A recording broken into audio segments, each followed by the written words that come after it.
Please be advised that smoking is not permitted in the building except in designated areas.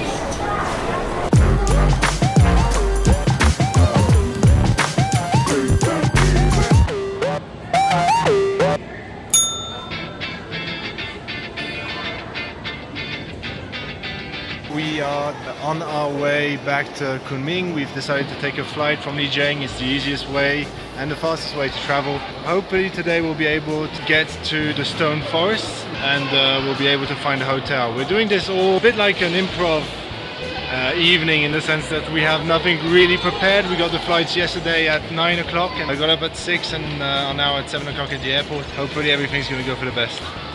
So we really think we've arrived in a deserted kind of city or village, because we've asked our landlady if there was a place we could go out to eat, and she decided to walk with us to take us to different places. But up till now, every place we've passed, she's just looked at it and decided to walk away. So probably everything is closed, there's nothing much. If we can just have a bowl of rice, we'll be happy. When you arrive at the restaurant, it's very difficult to talk to these people because they actually do not speak a word of English. They don't even have a menu. There was basically just a fridge with the ingredients inside. So we first started pointing at the ingredients. We just told them, make something and make sure there's no meat and that it's not too spicy for Justine. So we're pretty afraid on what's going to happen now. As a European, you get ripped off quite often here in China. So we bought some fruits and I'm so happy because for 8 yuan, 1 francs 20, we actually bought 1 big kiwi, 2 oranges and 1 apple and even 2 bananas. Yay! For once we did a good deal, I hope.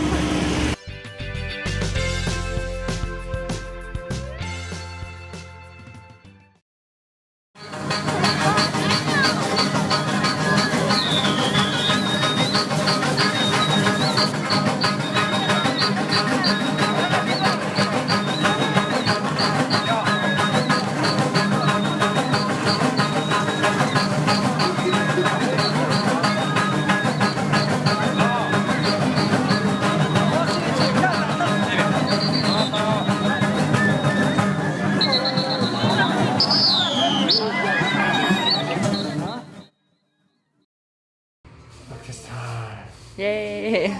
We are now at Stone Forest Park and we bought the luxury of having a ticket for the cable car. So we are much quicker and I hope we can see the whole park.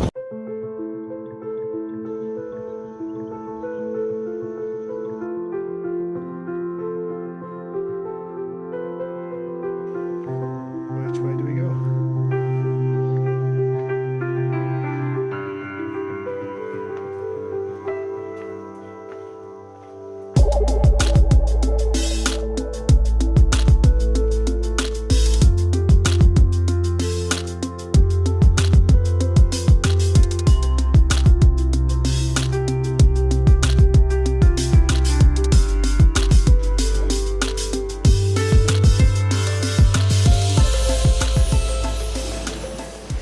This is how tight these gorges are.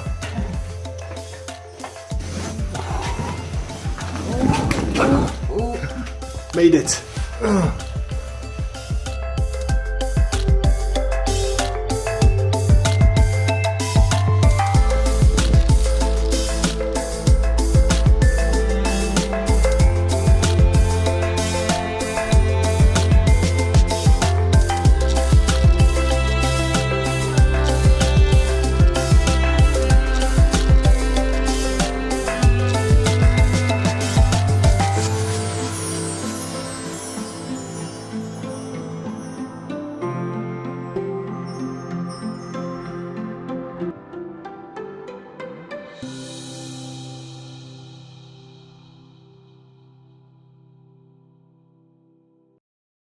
So a lot of people on TripAdvisor were dissing the fact that the park is actually full of tourists, and I can imagine that it is because it does have the infrastructure to have a lot of people. However, we've arrived at 8:30 and haven't seen a soul since we've been here. So honestly, one advice: get a bus the day before, sleep overnight in Shilin, and just go in the morning, and you'll be able to appreciate the whole park without a single soul.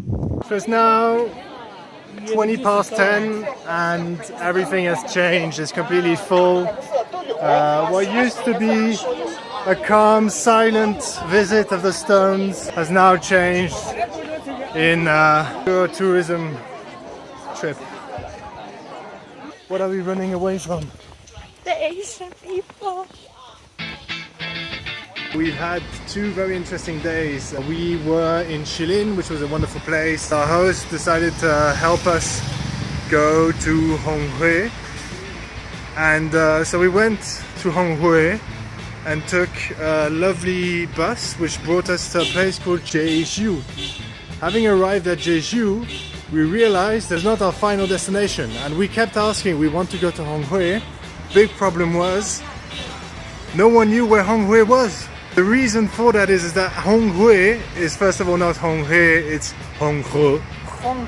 Honghui. And second of all, the biggest problem we had is that Honghui is actually a county. Every time we were asking to go to Honghui, they were all saying we already were there, but we didn't have any real town to go to. And actually the other problem is Honghui, translated in English, means Red River. And that was just confusing as well. Extremely confusing. So basically they were thinking that we wanted to go to the Red River, which is an actual place. It is an actual river.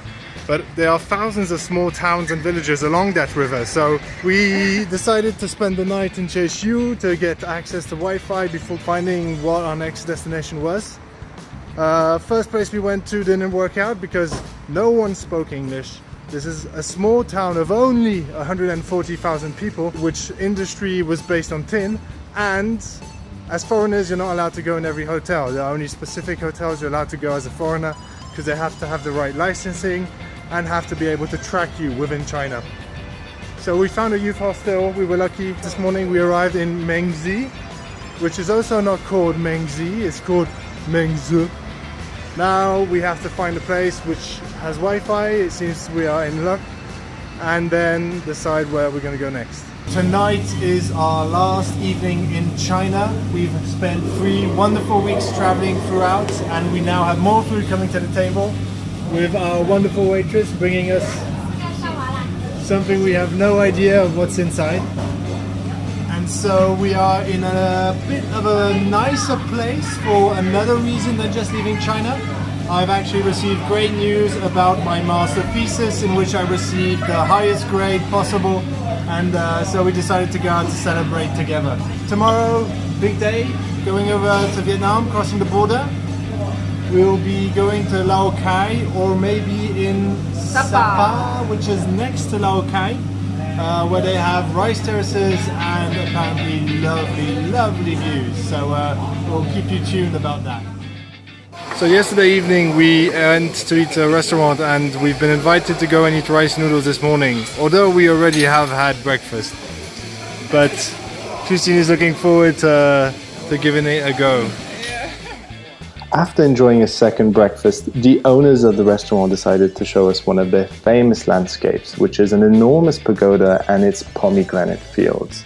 Worth 100 billion yuan investment for tourism, it's one of Yunnan's specialty fruits. They decided to offer us 2 bushels, and sadly we continued on our voyage. Whilst waiting at the bus station to go to Hekou, the border between China and Vietnam, people decided to take pictures with us. Through this prostitution of self-image, we managed to obtain food and gratitude of the locals. Hey. What's that?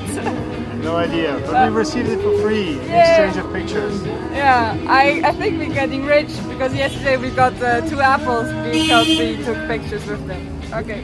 Cheers. We are now in no man's land, crossing over from China to Vietnam.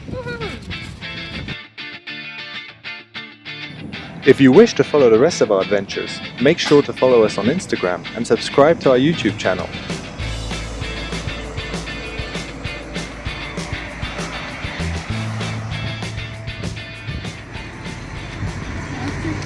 Jesus, ich habe noch nie einen Greifenpenis gesehen, aber jetzt habe ich ihn gesehen.